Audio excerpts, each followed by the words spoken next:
Bonsoir à tous et bienvenue si vous nous rejoignez sur NCI. Merci de suivre ce nouveau numéro de votre émission Sans Réserve, l'émission dans laquelle on se prononce sans réserve évidemment.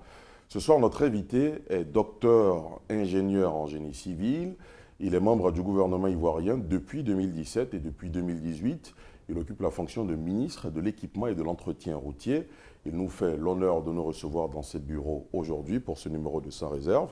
Monsieur le ministre Amédée Kofi Kwaku, bonsoir. Bonsoir Lydia Souba. Merci d'avoir accepté notre invitation. C'est avec plaisir.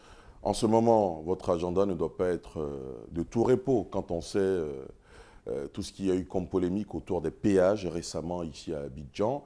Le péage de Bassam, dont il est question évidemment, déjà à la base, le coût du financement du projet a suscité beaucoup de réactions. Aujourd'hui, dites-nous sans réserve, d'emblée, d'entrer dans cette émission, tout sur le financement de ce péage. Est-ce qu'il a coûté plus cher qu'il ne devrait, par exemple? Je voudrais vraiment vous remercier pour ces échanges. Vous savez que notre pays a besoin de se développer. Et tout développement, dans tous les pays du monde, c'est d'abord la route qui est l'élément essentiel. Lorsque vous prenez des pays comme la France, il y a plus d'1 million de kilomètres de routes goudronnées, de routes revêtues. Vous prenez tout près de nous des pays comme le Maroc, il y a plus de 47 000 kilomètres de routes goudronnées. Malheureusement, chez nous en Côte d'Ivoire, jusqu'en 2011, nous n'avions que 6 500 kilomètres de routes goudronnées. Aujourd'hui, on a combien déjà? Aujourd'hui, nous sommes à 7 500, depuis que le président Ouattara est là. Et nous sommes actuellement de construire 2000 autres. Donc d'ici 2023, fin 2023, nous aurons environ 9 500 km de routes goudronnées. Mais dans beaucoup de pays, pour pouvoir donc avoir, parce que comme j'ai dit, la route précède le développement, parce que même si vous construisez des usines dans des endroits où vous n'avez pas accès par la route, vous avez un problème. Donc dans de nombreux pays, évidemment, on fait ce qu'on appelle la commercialisation de la route. Si vous prenez des pays qui sont voisins au nôtre, à la Côte d'Ivoire, il y a des pays où vous avez près de 30 péages, il y a des pays où vous avez 25. Vous faites allusion à quel pays, par exemple? Je pense que si vous allez sur Internet, vous allez retrouver facilement. Non, mais c'est vous qui êtes le ministre, vous êtes le spécialiste de la question. Non, je n'ai pas envie de nommer des pays. Vous allez au Sénégal, vous allez au Burkina, vous verrez le nombre de péages qu'il y a dans ces pays. Il n'y a vraiment pas de problème. Alors, donc, ce que je voudrais dire, c'est que l'objectif du président, c'est vraiment de doter notre pays de suffisamment de routes. Et pour avoir des ressources, non seulement il y a l'État qui met des ressources pour construire, mais après, pour pouvoir entretenir ces routes, pour pouvoir donc assurer la sécurité des usagers, il faut mettre des péages. Alors, quand vous prenez l'autoroute du Nord, il y a 2 péages, qui sont donc celui d'Atengué et celui de Sengrobo. Vous prenez la route de l'Est, donc il y a 2 péages, celui de Thomaset et celui de Moapé. Alors, on a construit l'autoroute, la première section de l'autoroute Abidjan-Lagos. On appelle ça abusivement l'autoroute de Bassam, mais c'est la première section de l'autoroute Abidjan-Lagos. Il a plu aux différents chefs d'État, donc dans le cadre de l'intégration sous-régionale, de prévoir un certain nombre d'autoroutes, donc notamment l'autoroute Abidjan-Lagos. Et donc, il y a des critères qui sont très clairs. Ces autoroutes-là doivent être à 3 voies de chaque côté, donc ça veut dire 6 voies. Et lorsque la Côte d'Ivoire s'est adressée donc à la Chine pour pouvoir construire la première section, donc, qui va donc d'Abidjan à Bassam, mais qui va continuer beaucoup plus loin, une des conditions, c'était qu'on puisse entretenir cette route à travers un péage. Donc c'est ce qui a été construit. Alors, vous voyez, lorsque vous prenez tous les jours, moi qui vais à Divo, ceux qui vont au nord, qui passent par l'autoroute d'Atengué, très souvent, les week-ends, vous avez des queues sur 2, 3, 4 km pour pouvoir payer, parce que le péage est réduit.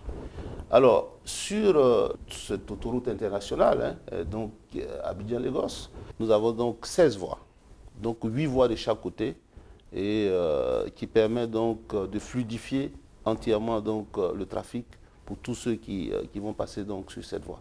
En plus, alors je dis, lorsqu'on allait inaugurer cette autoroute, j'ai dit qu'il faut que les Ivoiriens aient des ordres de grandeur.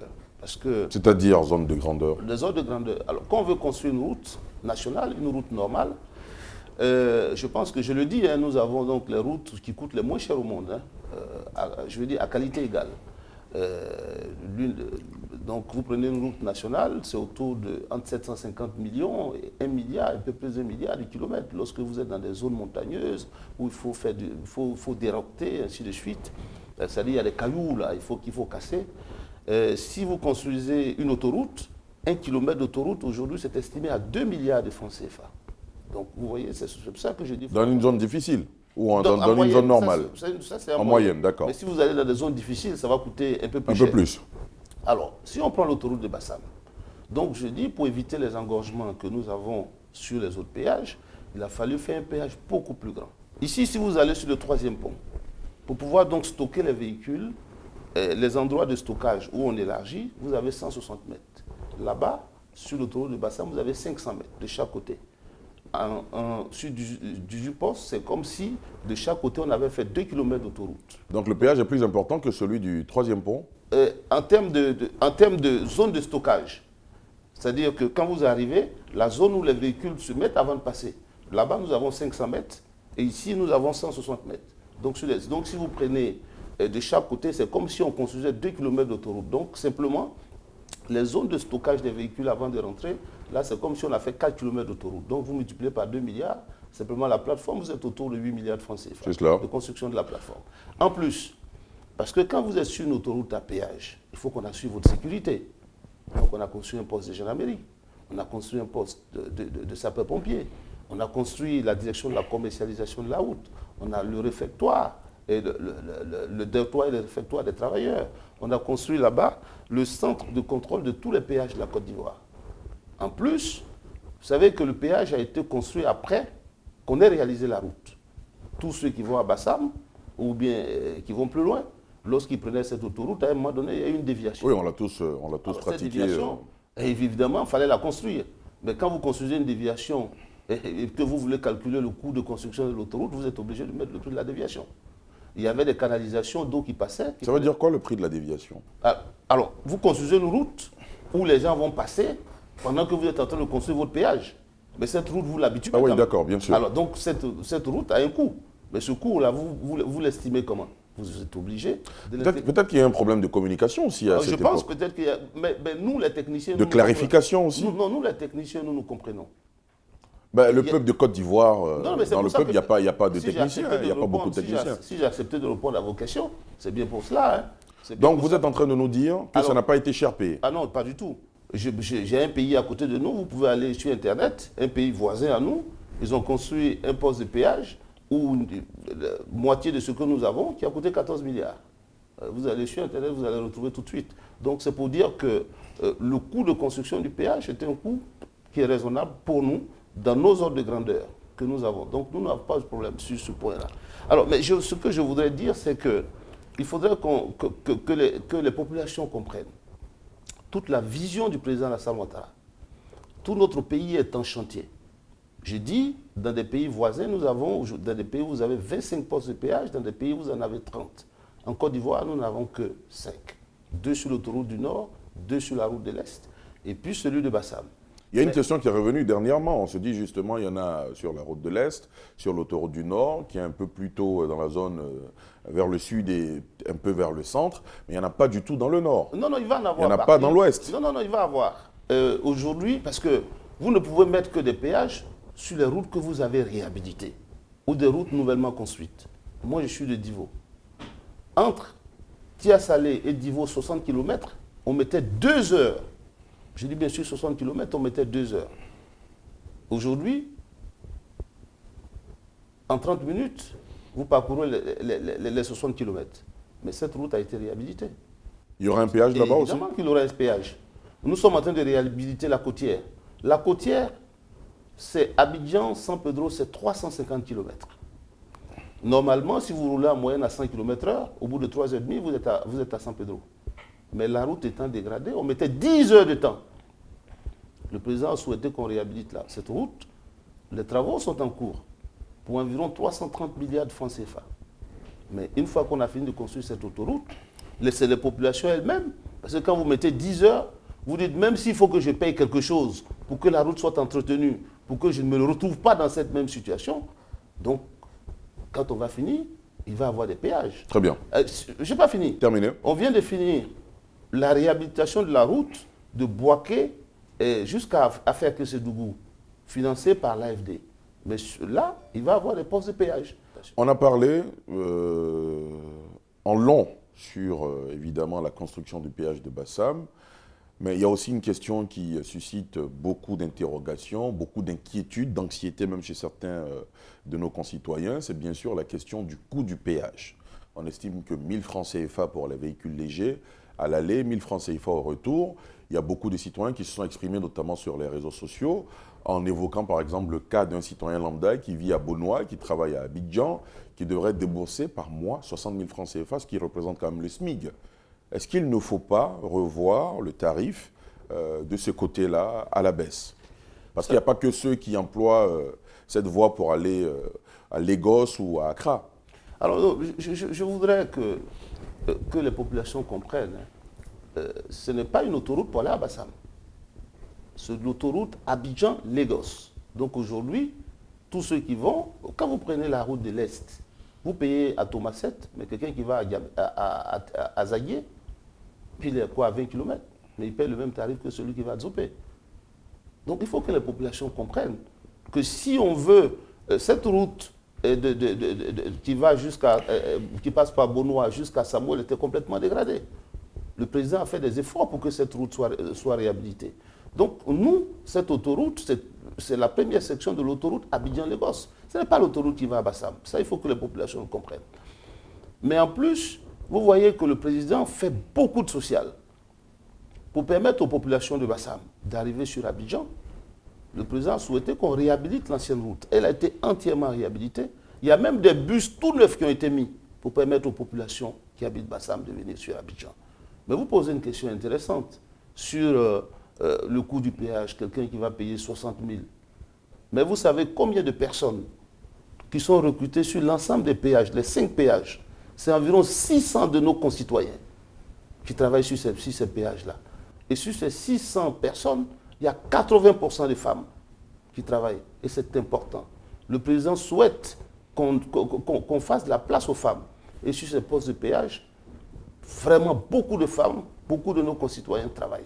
En plus, sur cette autoroute, je vous ai dit, on a construit un poste de gendarmerie. Donc pour assurer la sécurité de ceux qui passent là, si vous avez un accident, il y a les pompiers qui sont installés, qui vont vous secourir. Lorsque nous sommes allés pour l'inauguration, en un mois, je pense qu'il y a eu près d'une trentaine d'interventions pour pouvoir donc sauver des populations. C'est ça qu'il faut voir. En plus, nous avons l'obligation, lorsque vous avez un péage, d'entretenir donc cette voie. Donc vous n'allez pas diminuer le prix du péage de Bassam? Pour l'instant, c'est ce qui a été arrêté par le gouvernement. Abidjan, en ce moment, est marqué par... Mais par contre, dites-nous. Par contre, il y a des riverains de l'autoroute. Hein. Il y a des riverains, ceux qui habitent les riverains. Madame le DG du Fer est en train d'analyser avec eux pour voir des systèmes d'abonnement. Bon, parce qu'eux, ils sont riverains quand même de l'autoroute. Donc ça, il y a des études qui sont en train d'être faites. Mais toutes les décisions ont été arrêtées par le gouvernement. Voilà, c'est tout. Très bien. Abidjan, en ce moment, est caractérisé par beaucoup de chantiers, dont l'un des plus emblématiques reste le 4e pont d'Abidjan, qui doit relier les communes d'Atekoubé et de Yopougon. Où on en est aujourd'hui à ces chantiers? On a l'impression qu'il y a un retard dans la livraison de ces chantiers. Ah oui, c'est vrai que, vous savez, le président Alassane Ouattara a une très grande vision pour notre pays. Le premier pont d'Abidjan date des années fini en 1957, donc un peu avant l'indépendance de la Côte d'Ivoire. Le deuxième pont d'Abidjan, donc le pont Général de Gaulle, date de 1970. Mais le troisième pont d'Abidjan date de 2014. Donc, c'est-à-dire, on a mis 44 ans pour pouvoir construire un troisième pont à Abidjan, qui est un pont à péage, évidemment. Le président est en train de faire le 4e pont, donc, qui est un projet qui est long d'environ 7 km, donc qui va donc de Yopougon. Ce sera le plus long? Non, le pont lui-même fait 1 km 400. Mais j'ai dit le projet dans son entièreté. Voilà. Donc, c'est sur environ 7 km. Mais le pont lui-même, si vous passez, vous voyez qu'il est très, très avancé. Mais nous avons quelques problèmes de logistique avec l'entreprise. C'est dû à quoi? C'est dû au fait que, vous savez, ça a été un appel d'offres international. Hein. l'entreprise qui a gagné l'appel d'offres a quelques difficultés. Ne remplit pas bien son cahier de charges? Voilà, mais nous sommes quand même au quotidien avec elle pour lui mettre la pression, pour que les travaux puissent aller un peu plus vite. Mais je pense que nous allons voir pour que d'ici la fin de l'année, nous sommes donc nous avons cette volonté pour livrer au moins le pont principal lui-même, pour permettre aux gens qui seront donc à Tekoubé donc de pouvoir donc arriver à Yopougon. Déjà le pont lui-même, voir si on pourra le livrer, et puis après le raccordement à Djamé, bon, pourra se faire un peu plus tard. Vous nous donnez rendez-vous en décembre? Le président en a parlé, nous sommes au contact avec l'entreprise, ce n'est pas facile, mais nous pensons que s'il plaît à Dieu, nous allons y arriver. Autre chantier sur lequel il y a eu aussi un tâtonnement, vous venez de l'évoquer en passant, c'est le 5e pont d'Abidjan, qui cette fois-ci relie Cocody au plateau. Pourquoi? Là aussi, on a l'impression d'avoir un retard dans les travaux. Où on en est aujourd'hui avec les travaux? Alors, donc je pense que ça, c'est le pont qui est le plus visible. Tous ceux qui passent sur le boulevard Lagunaire le voient. C'est un pont ultra moderne. À Auban. À Vous allez Auban. me dire pourquoi à Auban d'ailleurs après? Non, c'est un design. Vous savez, les ponts, dans d'autres métiers, on appelle les ponts des ouvrages d'art. Donc, c'est la beauté. Donc, vous allez voir que le mât principal qui va supporter donc tout l'ouvrage est un peu plus haut que le postel. Donc, vous voyez, actuellement, il y a le V. Il va avoir la partie incurvée, donc il va donc reprendre donc les câbles qui vont reprendre donc toutes les charges donc de l'ouvrage. Vous voyez qu'on a des éléments métalliques qui sont arrivés. C'est dessus que les voitures vont passer. On va mettre le béton et c'est dessus que les voitures vont passer. Mais pourquoi il y a du retard là-bas aussi? C'est une entreprise qui a remporté le marché. À un moment donné, elle a eu des difficultés, mais il faut noter aussi que sur l'ensemble de nos chantiers, depuis 2020, il y a eu le problème de Covid avec l'immobilisation donc du personnel dans le monde entier. Tout ça, ça a contribué quand même à ralentir ces travaux-là. Mais nous sommes en train de mettre la pression pour que ces chantiers-là puissent se terminer à date. Je pense que sur ce projet, nous sommes en train de voir avec l'entreprise pour que d'ici la fin de l'année, les travaux soient terminés. Parce que ça va soulager énormément. Tous ceux qui seront à Saint-Jean, je pense qu'en moins de 5 minutes seront au plateau, au niveau de la cathédrale. Donc, vous voyez que, alors qu'actuellement, il faut passer par la corniche, faire le carrefour de l'Indénié, soit remonter par le sapeur-pompier. Justement, il y a beaucoup d'ouvrages. Est-ce que vous pouvez nous expliquer un peu toutes les voies secondaires, tous les ouvrages secondaires qui sont en train d'être réalisés dans cette zone? Alors, on voit notamment un rond-point important au niveau de l'Indénié. Alors, on a fait ce rond-point parce que, vous savez, quand il pleuvait, le carrefour de l'Indénié était inondé. Donc, il ne l'est plus aujourd'hui? Normalement, avec les travaux que nous avons faits, les eaux arrivent directement à la lagune. Donc, avant, ça passait dans un dallo. Mais il y a eu quand même une montée des eaux dernièrement. Oui, mais ça, c'est dû à la crue. Ici, vous avez énormément d'eau. Mais être inondé comme on était avant, théoriquement, ça ne devait pas se faire parce que les eaux arrivent beaucoup plus facilement à la lagune. Alors, aujourd'hui, on a construit plusieurs ouvrages. Donc, quand on va terminer le pont de Cocody, tous ceux qui viennent de Cocody au plateau ne vont plus passer par la corniche, passeront directement donc pour arriver au plateau. Maintenant, ceux qui quittent Fraternité Mater pour venir au plateau, donc on a fait un ouvrage donc, qui passe au niveau des sapeurs-pompiers, donc qui les ramène sur le boulevard Lagunaire. Le 4e pont va arriver directement au niveau de l'Indénié. C'est Reboul, je pense que ça s'appelle Reboul, vous remontez là, et donc puis vous arrivez facilement à Yopougon. Vous voyez, tout ça est correctement pensé. Tout ça est correctement pensé. C'est vrai qu'il y a le pont, mais il y a aussi la circulation d'Abidjan de façon générale. Vous voyez que si vous voulez aller à Dabou, ou bien aller prendre la côtière, aujourd'hui vous avez un sujet. Vous avez Songon, on construit toutes les opérations immobilières du côté de Songon. Donc aujourd'hui, nous sommes en train de faire une autoroute donc, qui va donc d'Abidjan jusqu'au carrefour de Jacquesville. Donc, vous faites allusion à la Y4? Ah, c'est pas la Y4. Encore. Non, je vais arriver à la Y4. Ça, c'est la sortie ouest. Donc, pour aller du côté de San Pedro, donc en passant évidemment par Dabou. Et les travaux ont commencé? Ah, les travaux sont en cours. Les travaux sont très avancés? Ils sont très avancés, je pense. Avec un peu de retard peut-être ou pas du tout? Oui, juste un peu de retard, mais je pense qu'on finira donc à date. Donc, ça, c'est 2 fois 2 voies, mais sur les 9 premiers kilomètres, nous allons les contrôler pour permettre, un peu comme vous avez sur le VGE là, donc de contrôler pour permettre aux riverains de rentrer chez eux. Donc ça, c'est jusqu'au carrefour Jacquesville. Vous avez la sortie est. Donc pour aller vers Adzopé, donc en passant évidemment par le stade de BMP. Donc ça aussi, les travaux sont en cours. Nous avons quelques retards parce que lorsqu'on a étudié le projet, il y avait des réseaux qui n'étaient pas là, des réseaux d'électricité, d'eau, de téléphone qui n'étaient pas là. Mais au moment où, entre l'étude et la réalisation, il y a beaucoup d'autres réseaux qui sont venus s'installer. Ça a renchéri le coût du projet. Bon, mais néanmoins, nous sommes en train de trouver des solutions. Parce que la sortie Est est importante pour la CAN. Parce que c'est là-bas. On va parler de la CAN aussi, voilà, oui. c'est là-bas se trouve le stade de BMP. Et après, il y a l'autoroute de contournement d'Abidjan qui est la Y4. Je ne sais pas si je peux Dont en on va parler. parler, oui, bien Voilà, sûr. donc la Y4, c'est vraiment lorsque vous êtes sur le Mitterrand, juste en bas d'Akwedo, vous voyez actuellement où il y a le rond-point, il y a un échangeur qui va être construit là. Vous allez donc prendre sur, en descendant, évidemment vous prenez sur votre droite, vous allez, cette autoroute va croiser la route d'Alépé, hein, un peu après Abobo Baoulé, donc il y a un autre échangeur, vous allez continuer, vous allez croiser la route d'Anyama, quand vous passez par le PK18, la route d'Anyama, et puis après vous atterrissez au niveau du stade de BMP. Donc il y a un autre échangeur. D'accord. Tous ces projets-là sont financés par la Banque africaine de développement. Maintenant, on a deux autres projets qui sont financés par la Banque mondiale, donc, qui vont partir donc, du stade de BMP. Sur l'autoroute, il y a un autre échangeur, et après de l'autoroute pour arriver au carrefour Jacquesville.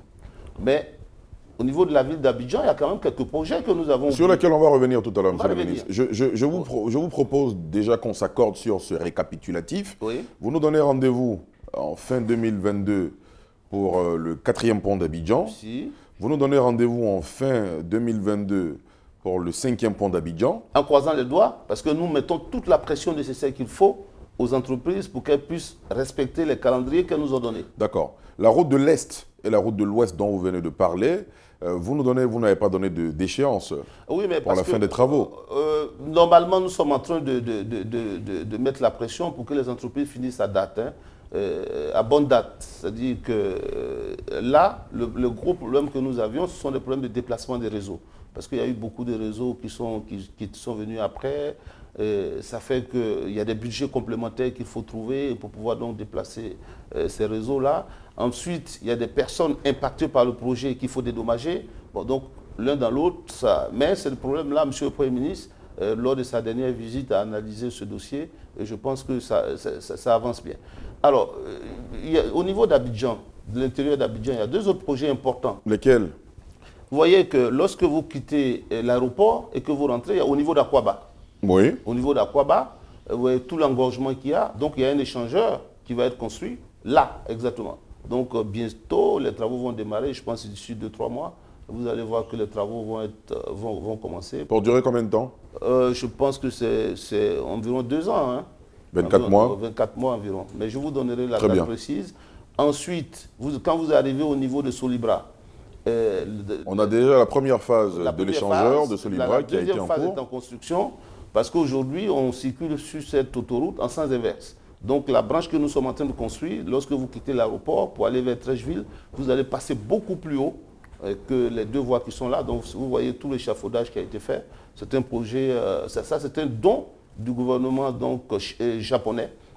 La première phase a coûté environ 25 milliards et cette deuxième phase coûte aussi environ 25 milliards parce que c'est plus long que les deux autres branches. Le délai de livraison de cette deuxième phase de l'échangeur de Solibra. Vous savez, là, c'est un don.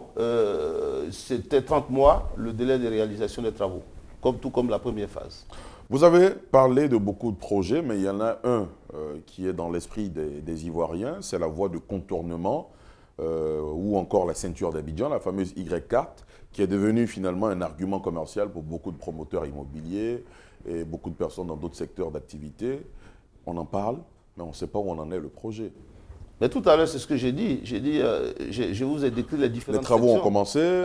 Les travaux... On est à combien quel est le pourcentage de taux d'exécution? Alors, les travaux entre le Mitterrand jusqu'à BMP ont commencé. Ça, c'est le financement de la BAD. On a quand même quelques sujets parce que l'emprise de la Y4 était réservée. Il y a des populations qui sont venues s'installer sur ces emprises-là. Mais c'est un financement par un bailleur international. Tant que vous ne les avez pas dédommagés, vous ne pouvez pas les faire partie pour réaliser le projet. Donc nous sommes sur cette phase des dédommagements, mais le chantier en lui-même avance bien. Sur les sections qui vont donc des Bempé à l'autoroute du Nord jusqu'au carrefour Jacquesville, ça c'est un financement de la Banque mondiale. Le premier contrat est passé entre Bempé et l'autoroute du Nord. Nous sommes sur les indemnisations avant que l'entreprise elle-même commence. Et sur le dernier tronçon, les attributions ont été faites et donc nous allons passer à l'indemnisation des populations. Ce n'est pas une vue de l'esprit. Le président Ouattara a une vision claire du développement de notre pays et du développement du Grand Abidjan. Donc, le président dit ce qu'il fait. Et aujourd'hui, quand on dit que l'autoroute la Y4 qui contourne Abidjan est en construction, c'est une réalité. Et je pense que c'est avec plaisir qu'on ferait une visite avec vous pour que vous puissiez donc constater la réalité de tout cet travail. Vivement. À quand on doit s'attendre à l'inauguration de la Y4, par exemple? Oui, mais c'est plusieurs tronçons. C'est plusieurs tronçons qui vont être livrés au fur et à mesure. Je pense que ce sont des projets qui étaient prévus pour 24 mois en moyenne. L'ensemble des tronçons, 24 mois par tronçon? Tous les tronçons n'ont pas la même longueur.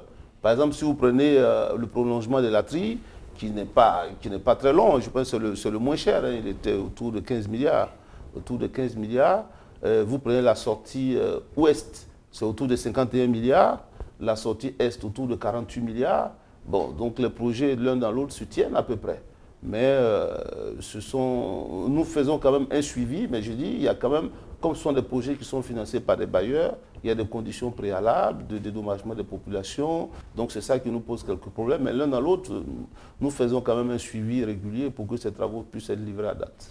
Est-ce que vous faites le même suivi régulier sur notamment le chantier de la côtière, la route qui mène, l'autoroute qui va mener d'Abidjan à San Pedro? C'est un chantier très attendu également des Ivoiriens et un prélude à la Coupe d'Afrique des Nations. On se demande si on sera dans le temps pour la livraison de cet ouvrage.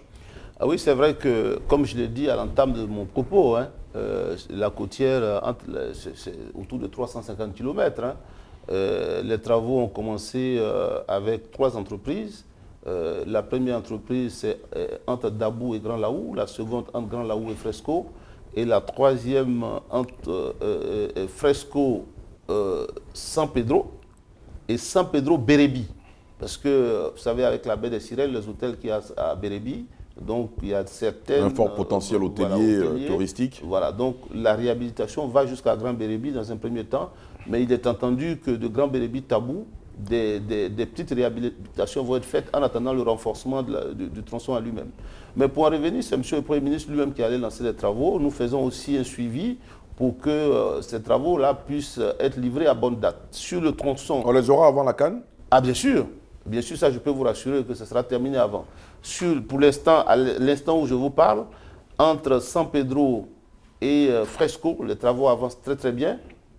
Entre Fresco et Grand Laou, les travaux avancent, mais pas au rythme que nous souhaitons. Donc nous avons échangé avec l'entreprise pour qu'elle puisse augmenter son matériel, pour qu'elle puisse augmenter ses cadences. Et entre Grand Laou et Dabou, nous avons aussi quelques petites difficultés, mais c'est des choses qui vont être réglées. Grosso modo, le chantier avance bien et nous pensons qu'avant la CAN, ce chantier sera entièrement livré. Évidemment, sur ce projet, nous avons quelques voiries, hein, parce qu'il ne suffit pas de la vision du président, ce n'est pas que le développement d'Abidjan. Il y a aussi le développement des villes secondaires. Mais les villes secondaires, vous voyez sur le projet de la côtière, il y a environ 25 km de voiries qui sont prévues dans la ville de San Pedro, avec une autoroute, parce que vous voyez que San Pedro, c'est dans une zone basse, beaucoup de marécages, et tous les athlètes et tous ceux qui vont venir à San Pedro doivent pouvoir donc circuler de façon aisée. Donc il y a énormément de voiries qui sont prévues. Donc il faut développer les villes secondaires. Et donc il y a de la voirie qui est prévue à Sassandra, à Fresco, à Grand Laou, ainsi de suite. Mais ce sont des villes, notamment vous prenez Grand Laou, prenez Dabou, ce sont des villes qui sont proches d'Abidjan. Tout le monde ne peut pas habiter à Abidjan intramuros, donc il faut pouvoir habiter dans les périphéries, mais il faut que ces villes-là soient attrayantes. Monsieur le ministre, nous avons l'avantage d'avoir en face de nous dans cette émission l'ex-directeur général du LBTP, le laboratoire du bâtiment et des travaux publics. Vous le savez, vous l'avez sans cesse rappelé au cours de cet entretien, Le gouvernement ivoirien, l'exécutif, a fait de la construction des routes et des ponts un des faits d'armes de sa gouvernance. Il y a tout de même des critiques sur la qualité de ces routes. Certaines routes, pour beaucoup d'observateurs, se sont dégradées après soit leur réhabilitation ou leur construction. Vous qui êtes technicien, comment vous réagissez à ces critiques? Je pense qu'il y a des constats qui ont été faits. C'est pour ça que je pense qu'en 2017, le président a souhaité sanctionner toutes les entreprises, tous les bureaux de contrôle et tous les bureaux d'études qui vont réaliser des projets et que ces projets-là vont se dégrader rapidement. Je pense que tous les projets qui ont été réalisés dans ces temps, vous n'avez pas vu une seule route qui s'est dégradée. En tout cas, quand ça a été fait, une route neuve construite ou une route renforcée, il n'y en a pas une seule qui s'est dégradée.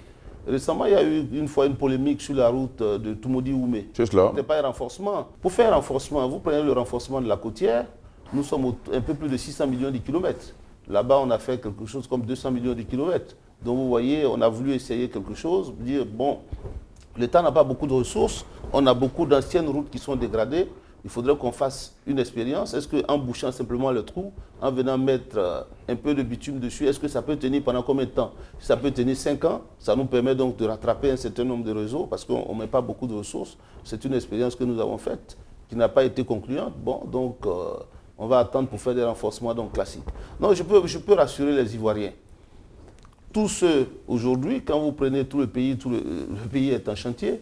On a réhabilité la route de Boisflé, de Yamoussoukro, Boisflé d'Alois. Il n'y a aucun problème. On a réhabilité la route de l'autoroute du Nord d'Ivo jusqu'à Gagnoa. Il n'y a aucun problème.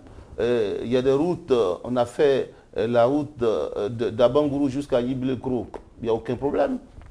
Aujourd'hui, on est en train de finaliser à Yiblekro-Bondoukou. Vous voulez dire que c'était une parenthèse qui s'est vite refermée? Ah bien sûr, c'est une parenthèse refermée. Je pense que ça c'est du passé. Ça c'est du passé, je peux rassurer les Ivoiriens, c'est du passé. Aujourd'hui, les entreprises travaillent correctement, nous sommes fiers d'elles. Nous avons donc des équipes qui surveillent au quotidien tout ce qui est fait et les Ivoiriens peuvent être sûrs que leur argent est utilisé à bon escient. Les Ivoiriens s'impatientent aussi de la livraison du tronçon de l'autoroute Yamoussoukro-Tiébissou. Quand on y passe, on voit des engins s'activer, du personnel sur le terrain, mais on n'a pas d'indice sur la livraison de cet ouvrage. Quand est-ce qu'on pourra rouler autant qu'on roule d'Abidjan à Yamoussoukro sans sourciller, de la même manière de Yamoussoukro à Tiébissou et peut-être plus tard Bouaké?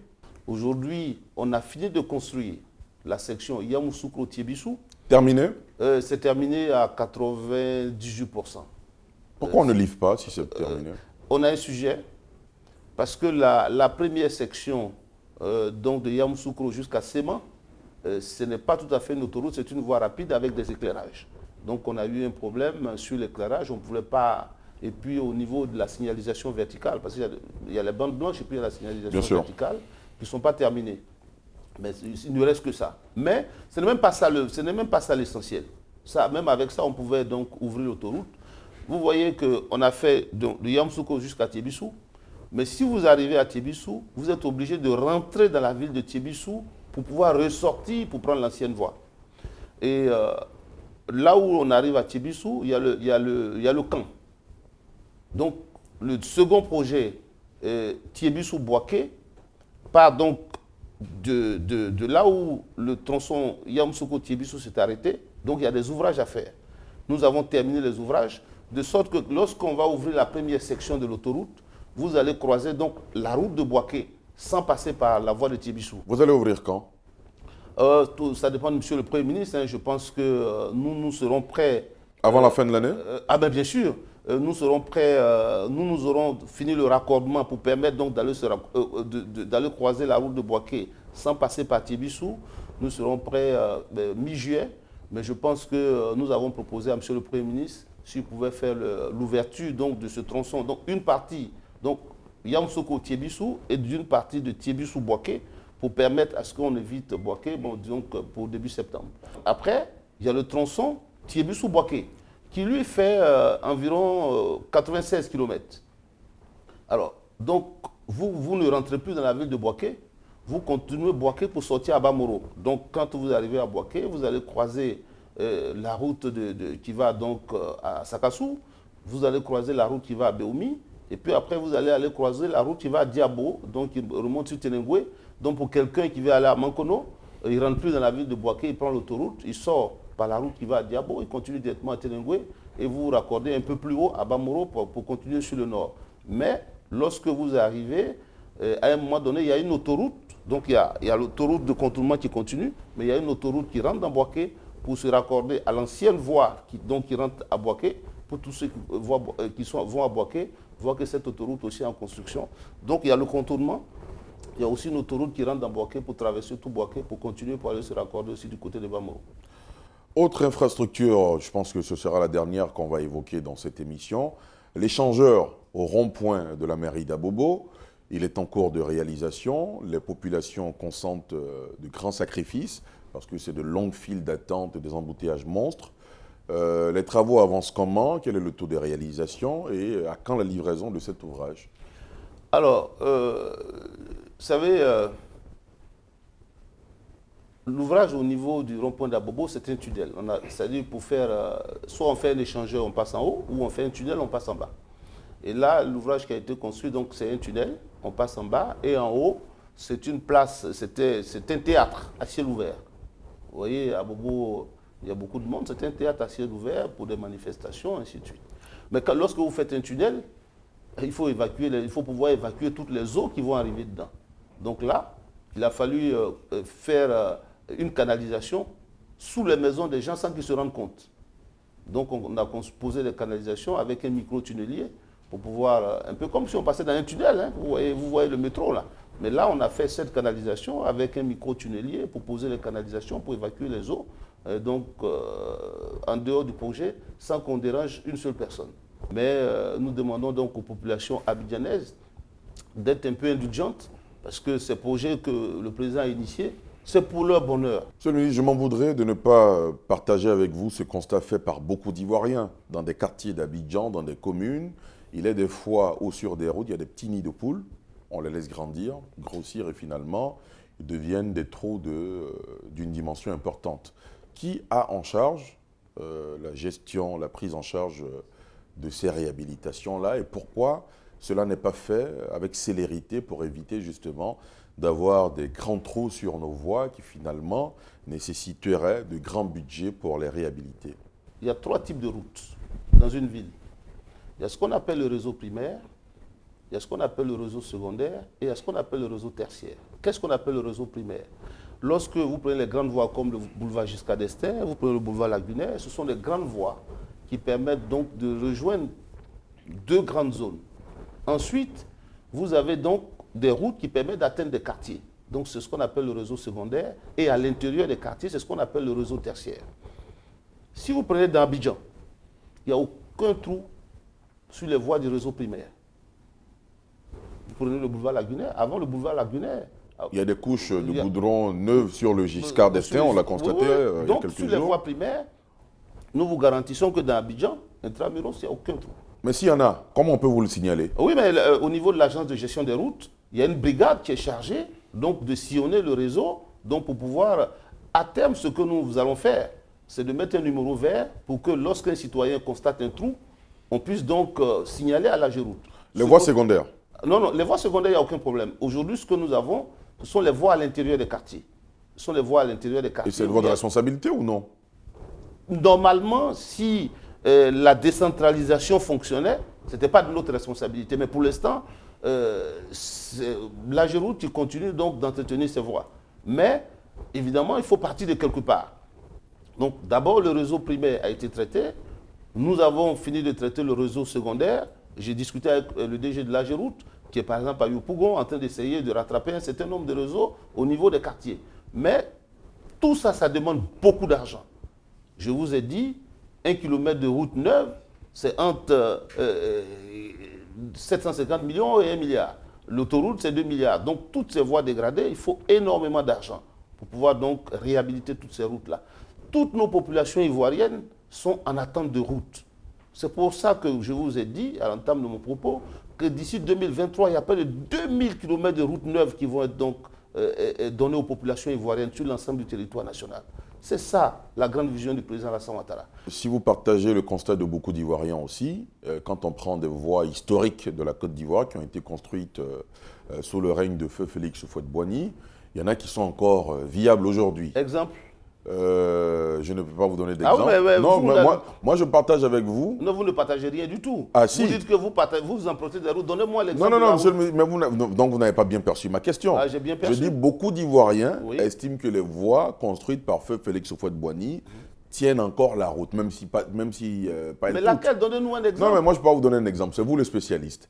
Dites-nous, les routes que vous êtes en train de construire, les routes qui sont construites sous le magistère de Amédée Kofi Kwaku, leur durée de vie, c'est quoi? Alors, vous savez, il y a beaucoup d'Ivoiriens qui prennent la route de Dembokro. Ils disent, ah oh, et la route de Dembokro a duré longtemps. Mais c'est parce qu'il n'y avait pas de trafic. La route de Dembokro, on dit la route de Vianini. Les gens appelaient la route de Vianini. Mais Vianini, c'était des enduits superficiels. Ce n'est pas des routes bitumées en tant que telles. En plus, il n'y avait pas beaucoup de trafic. Mais aujourd'hui, quand vous allez, ces routes sont complètement dégradées. Les routes que nous construisons maintenant, alors, ça, il faut que aussi les Ivoiriens le comprennent. Vous pouvez construire une route qui peut durer 10 ans. C'est une route. Mais vous pouvez construire une route qui va durer 50 ans. Mais si vous construisez une route qui va durer 50 ans, elle n'aura pas le même coût qu'une route qui va durer 10 ans. Donc ça, on le sait dès le départ. Donc nous, dans nos modèles, on construit des routes où, à entretien normal, ça va durer 15 ans. Mais, à l'avantage d'un homme, où quand vous vivez, vous mourrez, vous ne ressuscitez plus, une route, nous pouvons la ressusciter. Je donne un exemple. Vous prenez la côtière, qui est complètement dégradée. Aujourd'hui, nous sommes en train de la renforcer. Donc, on va la renforcer pour 15 autres années. Donc, ces travaux-là sont en cours. Donc, ce que je peux dire, c'est qu'aujourd'hui, les routes que nous construisons, si vous avez un entretien, la durée normale qu'il faut, la durée minimale qu'il faut, c'est 15 ans. C'est pour ça que lorsqu'il y a des péages sur des routes, ça oblige sur le gestionnaire de la route à entretenir cette route, à nettoyer la route, à curer les caniveaux, à mettre la sécurité, à faire tout ce qui est signalisation verticale et horizontale, à assurer la sécurité de ceux qui passent sur cette route. S'ils ont un accident, à aller les assister. C'est ce qui se fait ailleurs et c'est ce que nous souhaitons pour que nos concitoyens contribuent donc à l'extension du réseau, constituent donc à l'amélioration de notre réseau. Monsieur le ministre, à présent, on va parler un peu de politique.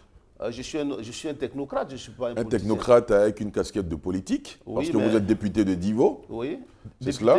Député de Divo sous-préfecture, maire de la commune de Divo. Exactement. Il faut être précis. Hein. Oui, bien, j'allais en venir. Vous ne m'avez pas laissé terminer. Vous êtes député et maire de Divo. Non, je suis député de la sous-préfecture de Divo et maire de la commune de Divo. Exact. On est bien d'accord. C'est ça. Vous êtes un haut cadre du RHDP. Très bien. Le parti au pouvoir. Oui. Comment se porte aujourd'hui votre formation politique? Ah oui, non, notre formation politique se porte très bien. Vous voyez, nous avons près de 60% des députés de la nation. Je pense que c'est le marqueur important de l'importance d'un parti politique. Et aujourd'hui, le président de l'Assemblée nationale, le président Bitogo, a été largement élu avec l'appui de l'ensemble de la classe politique ivoirienne dans nos diversités. D'accord. Vous dites que votre parti politique est très solide. Bien sûr. Solide, préparé pour les échéances locales de 2023. Vous y allez, vous, en tant que candidat à la mairie? Ah, évidemment. Mais il faut que je gagne pour apporter beaucoup. Vous n'avez aucune crainte? Aucune. Aucune. Vous êtes assuré d'être réélu? Vous savez, quand je devais aller, je suis maire de la commune de Divo, quand je devais aller aux élections législatives, je suis allé en sous-préfecture. Il y a des gens qui m'ont dit, mais Amédée, là, il s'en va pour perdre. Mais j'ai gagné avec près de 60% des voix. Donc, je suis confiant. Vous avez été un cadre important du Parti démocratique de Côte d'Ivoire, le PDCI-RDA. Dans les années 2018-2019, le torchon a brûlé. Le PDCI-RDA est sorti du RHDP. Est-ce que vous le regrettez aujourd'hui? Est-ce qu'il continue d'avoir des actions pour rapprocher Alassane Ouattara et Henri Konan Bédié en vue de les remettre ensemble dans une nouvelle coalition en vue des prochaines élections à venir? Vous savez, le président Ouattara et son aîné, le président Bédié, sont les deux enfants du président Houphouët-Boigny. Nous, ce que nous souhaitons, c'est qu'il y ait la paix dans notre pays.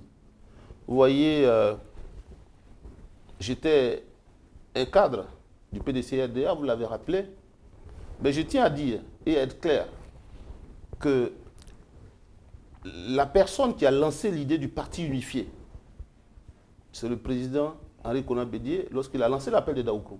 Il a même donné le nom du parti qui devait s'appeler PDCI-RDR. C'est au fil de l'eau qu'il a souhaité que le parti s'appelle le RHDP. Donc nous étions dans la même vision que lui parce qu'on estime que tous les enfants du Fort Boigny, c'est ensemble qu'on peut donc développer ce pays-là. Et Dieu merci, on a avancé. À un moment donné, il y a eu des dissensions. Mais aujourd'hui, je pense que tout cela est derrière nous. Avec ce qui vient de se passer à l'Assemblée nationale, tous les partis politiques ont soutenu la candidature du président Bitogo. Nous pensons que ce que nous souhaitons, c'est le rapprochement entre le président Bédié et le président Ouattara pour que tous les enfants du Fort Boigny se mettent ensemble. Parce que nous, ce que nous souhaitons, nous qui sommes leurs enfants, ce que nous souhaitons, c'est la paix dans notre pays. Parce que ce qu'on doit laisser, ce qu'eux nous laissent et nous allons laisser à nos enfants, c'est une stabilité, c'est un pays qui va de l'avant. Parce que la chose essentielle, c'est d'attirer les investisseurs. Mais un investisseur ne viendra pas dans un pays où il n'y a pas de stabilité. Aujourd'hui, il y a beaucoup d'investisseurs privés qui viennent installer des industries dans notre pays pour que tous les jeunes Ivoiriens qui sortent de nos différentes écoles puissent donc avoir des emplois. Vous êtes, sauf changement de dernière minute, le président de l'association des cadres ressortissants du Centre pour le développement, ACCD-RHDP. On le sait tous, le V. Baoulé a longuement été acquis à la cause du PDCI-RDA. Il nous revient qu'il y a des tensions entre vous et d'autres cadres de la région pour justement avoir le contrôle sur la jeunesse en vue de les tirer vers vos partis respectifs. Comment vous réagissez à cela? Vous voyez, moi je suis de Divo. Divo n'est pas au centre. Je suis élu de Divo, Divo n'est pas au centre. Mais moi, vous l'avez rappelé, j'étais un cadre du PDCI-RDA qui sont venus très tôt au RHDP. Donc, dans toutes les zones où nous pensons que nous pouvons avoir de l'influence, nous pouvons parler aux populations pour que ces populations adhèrent à la vision du président Alassane Ouattara, qui est la vision du président Fort Boigny, nous avions donc l'obligation d'aller apporter un appui.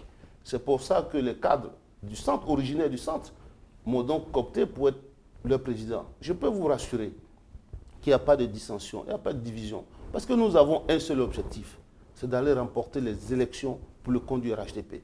Parce que vous avez dit, hein, est-ce que vous êtes sûr qu'au niveau du RHDP, vous allez gagner les élections municipales et législatives? Mais si on va en disperser, nous allons tous perdre. Mais aujourd'hui, je pense qu'il y a une grande cohésion. Nous réfléchissons, nous travaillons ensemble au quotidien.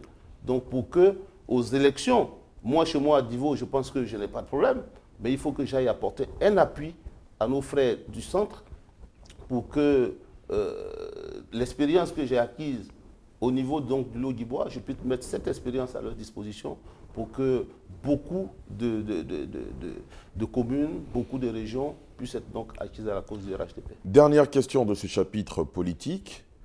Quel regard jetez-vous sur les enjeux de la présidentielle de 2025? 2025, c'est encore loin. Vous faites la langue de bois? Non, pas de langue de bois. Est-ce que vous savez ce que vous serez en 2025? Ce n'est pas de ça qu'il s'agit, monsieur le ministre, c'est moi qui pose la question. Ben moi, je ne sais rien. Je ne peux pas me prononcer sur 2025. Vous êtes un haut cadre du parti au pouvoir. Ah, mais en 2025, je suis convaincu que le RHDP va gagner les élections présidentielles. Avec quel candidat? Ah oui, ça, j'en sais rien, mais le RHDP sera toujours au pouvoir. Ça, je peux le dire. Parce que nous travaillons tous les jours pour ça.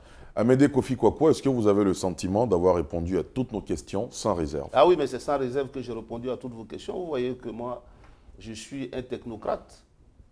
Doté d'une dimension politique? Ah oui, peut-être, mais je suis un technocrate et dans mon métier, on parle sans réserve. Amédée Kofi Kwakwa, merci beaucoup.